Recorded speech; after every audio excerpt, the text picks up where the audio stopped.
Hello again, everybody. Welcome to another craptastic episode of the Marlar Music Show. I am David. Hope everyone is doing very well out there today, no matter what you're doing and where you are. Today, I'm going to kind of stick, once again, got a little Kiss theme going on here. You know, they're going on the last 25 or so shows of their tour coming up. So it's kind of got me in a Kiss mood again a little bit, even though I'm not going to be able to go see them on these final shows, which I am a little bit lamentful about. But I figure 31 times and 6 times on this current tour is probably enough. So anyway, today what I want to do is I want to rank from 3 to 1 the 3 Kiss drummers. As with the last one of these I posted about the guitarist, this can be a little bit of a heated debate amongst Kiss fans. About who's the best, who's had the most influence, you know, yada, yada, yada. You know, all of them wearing different makeup, this, that, and the other. But what I'll try to do is take some of those negative aspects out of this as much as I can. And my criteria is, you know, not necessarily length of years in the band, because all these guys were in the band quite a few years. But more of, you know, their drumming style, their technique, their ability, their technical ability, their contribution to the sound of the band overall. And I think that's one thing that is maybe the biggest criteria in this that I'm going with, is because they all three brought different things to the table.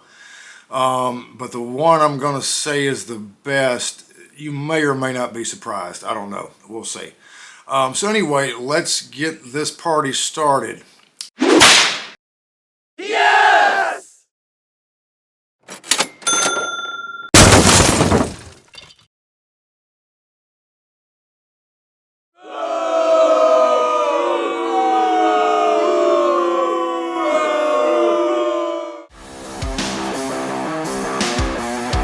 He's Marlar, and this is his music show.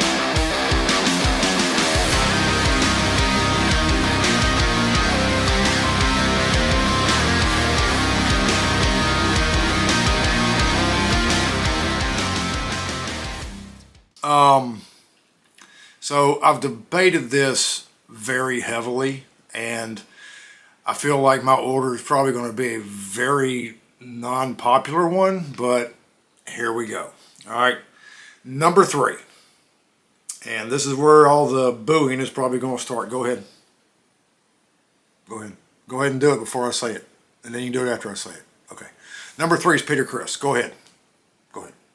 Okay. All right. Hear me out. Peter was the one of the last 2 pieces in the puzzle of this band. Gene and Paul were together in Wicked Lester. They were looking, you know, they weren't happy, dropped it. You know, they got Ace, they got Peter. I think they got Peter first, but whatever. Doesn't matter. He was a drummer. And so he contributed, along with Ace and Paul and Gene, he contributed to their sound, to me, as equally as the other 3. His drumming style was very unique for a rock drummer. It was more big band swing type stuff, but that brought to the band a lot of different sounds and arrangements that I don't know that they'd have had with a different drummer. And I think a lot, you know, I've read Paul Stanley's book, and from pretty much day one of Peter joining the band, the way Paul portrayed it was Peter was a problem. You know, he was a problem. He was arrogant. He was inconsistent. He was this, was that. And I'm going, well, then why did you stick with him up until you got signed? You could have put another piece of the cog in there and got rid of him, and maybe, but it might not have worked. But so my thought process, what I'm getting at is, even though if he was all those things, it apparently worked. It apparently worked, because they had a sound that was a little different, a little unique, along with their look, and it hit. It took a few minutes, but it hit. But once it did, it took off. But once it took off, Peter and Ace started doing this, okay? The worst thing in my mind that ever happened to that band, for the original 4, was Beth. it was Beth. That song got Peter arrogant, got him on the rock star mode, even though he already was, but he thought he was better than everybody else, yada, yada, yada. I'm not, I don't need to bash the guy, but my issue is, my point is, Peter was at his pinnacle around Destroyer through Love Gun era, but as you know, the solo albums, and they had all this rift about, you know, wanting to leave, the guys wanting to leave the band to go on their own, and then they did Dynasty. He really started doing this. So Peter kind of started up here, really, and then went like this, in my mind. And so it was hurting the band. All right, well, let's fast forward 16 years, right, to the reunion tour. He started off, man, up here. The guy was pretty damn good during the majority of that tour. You know, about halfway through that tour, he got the carpal tunnel thing. It started affecting his playing a little bit. There were actually a couple shows that he couldn't play that his drum tech played. And, you know, the Psycho Circus tour, he dropped off a little bit, was still okay. The Farewell tour, you could just tell, it was not there. He did not have the same bash and boom and just, you know, like command of his drum kit the way he had had the past year and a half. And so it really hurt, not to mention, you know, he had found out that Ace was making more money than him, and he was all butthurt about that. And there was just so much going on, and it just went to hell again. And so with him, kind of like I said with the Ace thing, and the video about the guitarist, is he started real good, but as things got better for the band, it's like they got worse for them, and they just, the success, just, they couldn't get out of their own heads. And you know, they struck gold twice, and it went to crap. And the rest is history, whatever you want to call it. And that, for me, that's why Peter was, just like Ace, not the best drummer in the band, in the history of the band, because he was great, but he couldn't keep it up. He just couldn't keep that consistency. Now I'm gonna tell you, I'm gonna put an asterisk by this, because when Peter was in his prime, those few years I talked about, he was fantastic. He was one of the better drummers around. Fantastic drummer. But his consistency just wasn't there. And over those years, it just kept going down. It happened twice. And for me, that makes him the third best. Just the third best. So, sorry guys. If this is where you want to stop the video, go ahead. But he's the third best drummer they've ever had. So, that's it. He's at number 3. Number 2. This was actually the hardest for me, because I think both of these guys have really contributed to the band in ways that Peter didn't. And this is hard, and to me they're almost, you know, 1 and 1A, but I'm gonna go with number 2 as Eric Singer. Eric Singer came into this band, you know, he had been with Badlands. I don't know if you guys have ever heard that first Badlands record. You need to check it out. It's really good. He played with Alice Cooper, Leader Ford. And, you know, he played on Paul's solo tour in 89, 90, I think. And then when Eric Carr passed away, he comes in and does Revenge, and he's with them through, you know, the reunion. And I've always said the combination of him and Bruce Kulick brought a life to that band that interpreted itself into Revenge. And that version of the band live, I think, may be the very best version of Kiss ever live. His consistency as a drummer is almost unmatched in rock and roll. There are a lot of guys that are real consistent drummers, but he is so consistent night after night. You know, I know on the End of the Road tour, he's had a couple snafus with the intro to Psycho Circus and the backing track that they used for Paul at the beginning and all this. You know, but it's live music, that's going to happen. And when you're playing live music against recorded music, it can happen very easily. So I give him a mulligan on that. But as far as him being consistent night after night, show after show, year after year, tour after tour, over, you know, for 20 years straight now almost, and for the better part of, what is that, 26, 27 years entirely in the band, he has been so consistent. And I think that he saved that band on the drums. And when Peter finally left that second time, he saved him on the drums when they had to do the remainder of the farewell tour overseas without Peter. Peter comes back, leaves again. Eric comes back in, and like it's just been boom, boom, boom ever since for these guys. You know, the two albums they've made with this lineup, not big fans of. To me, they're two of the worst albums they've ever done.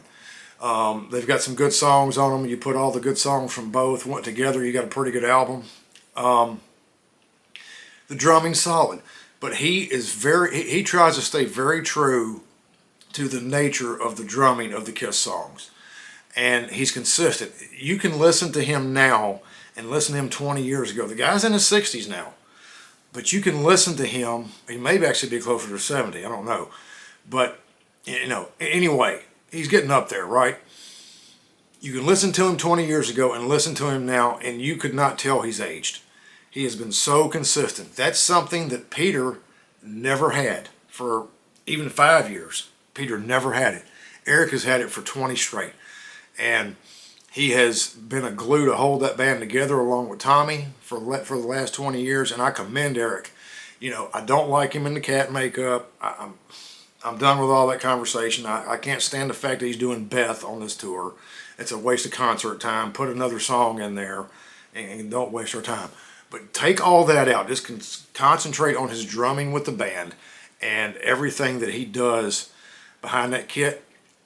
He's very consistent, very consistent. And for me, that's why he's at number 2, the second best drummer the Kiss has ever had. So, process of elimination, if you're paying attention, which I hope you are, there's only 3 to choose from. Eric Carr. And I will say this about Eric Carr. His one fault was he was very consistent. He was a very consistent drummer his whole time with Kiss, from the time he joined to the time he passed away. A lot of times, though, he would play a lot of the classic stuff a little too fast. That was my only argument with him. But once he got in the band and Bruce Kulick got in the band, they became a cohesive unit again that lasted for, 7 years or so before he passed. But I'm going to tell you, when he came in the band to replace Peter Criss, he kind of saved that band as well. Now, he came in a weird spot. He came in after recording of Unmasked for them to do a very small tour. It was mainly like in Australia and maybe Europe a little bit. They never took a hair off of that.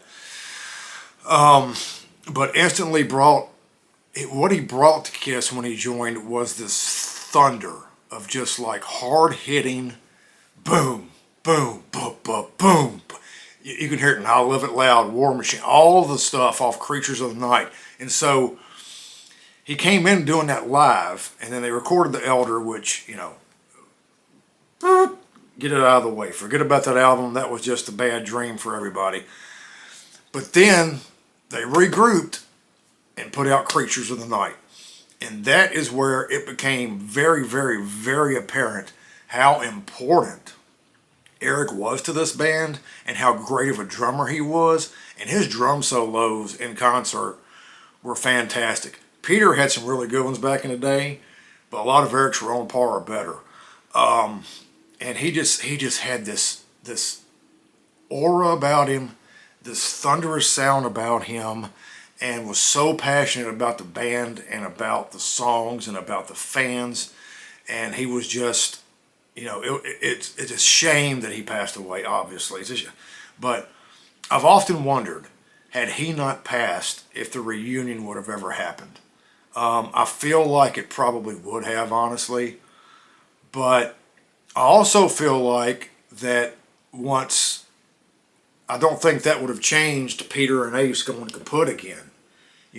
Would they have brought Eric back in the band as the Fox to finish out the farewell tour? Would he still be in the band? Eric Singer probably would have never seen the light of day of this band. And how would Eric be right now? Because Eric was around the same age as Gene and Paul and him, so he's older than Eric Singer. But I've often wondered, would the reunion have ever happened, or would they just continued on? Because they were pretty, especially, and it's kind of sad to say because it was the last tour we did with them, especially when they got to the Hot in the Shade tour. The Hot in the Shade tour, the Hot in the Shade album was not a good album, but that tour, they started ripping out old stuff. Stuff they hadn't played in 15 years, 10 years, whatever. Started ripping that stuff back out. And they played it great. And they had really reached a peak as a cohesive unit right there. And I think that was mainly because of Eric Carr. He was just such a thunderous, great drummer. He played the songs a little bit differently, but they kind of became classics in their own right. And you know, you can say, well, it's just a sentimental thing. You're making him #1 because, you know, he passed away. Maybe so. But Eric Carr was a very revered, beloved member of that band in his, 10 or so years in the band. And I feel like that, without him, that band probably would not have survived after Ace and Peter left. So anyway, there you have it. He's my #1. That's my take on the 3 Kiss drummers. Let me know what you think, guys. How would you reorder these? I'm sure you would. Who's the worst? Who's the best? What do you think about all 3 of them? Put it in the comments below. I'd love to have a conversation with you about it. But before you do that, be sure you like and subscribe and hit that bell so you can get that notification when a new video comes out and get the content in a timely fashion. All right. So that's what I've got for today. I'm going to sign off, and until I see you in the next video, I will say to you as I always do, be good to each other, be good to yourself, and life will be good to you. Peace.